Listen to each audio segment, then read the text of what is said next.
Hi guys, mayong buntag sa iyong tanan. For today's video, another day, another video na naman. So karon guys, ni ana po ko sa akong ulingan.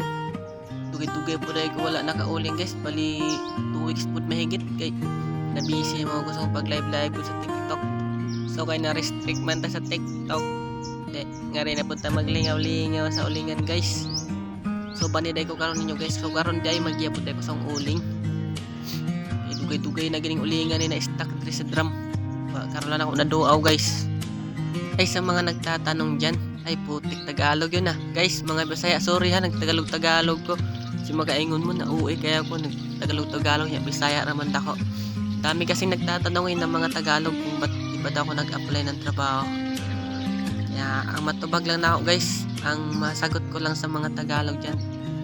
Pinili ko kasi na mag-video muna kahit hindi pa ako monetize dito sa Facebook. Mas pinili ko magsipag na mag-video. Baka pagpalain tayo soon ng Panginoon. So kaya natubag naman ako yung mga pangutana guys sa mga Tagalog diha. So magbisaya na putani no. Ito sa tinod lang guys, kung wala isa ko nagluwas og Maynila. Kapoy na gid ko trabaho sa construction ay. Gusto na ako mangitag lain trabaho, gusto na ako ma-apply lain trabaho. Wala akong pasukan kaya mas gipili na ako ng area isa.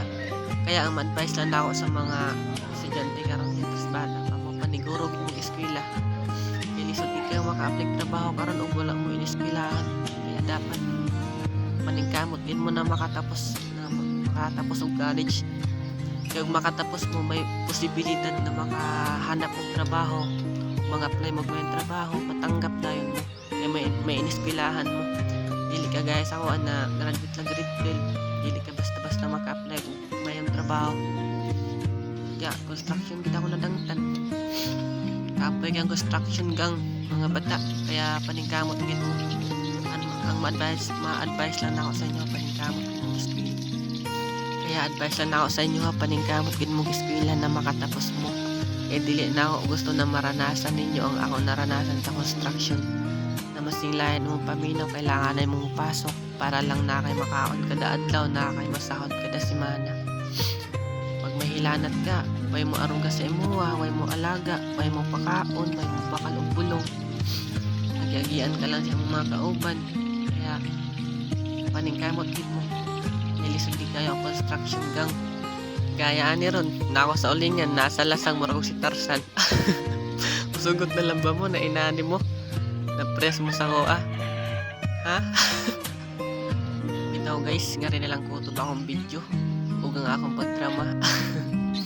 Bitaw kung makinig sa inyo ang video ha. Palihog og like, share, and comment. Papalo na po ako na natapos sa koa guys. Love you. Salamat yung pagpanupod. Bye bye.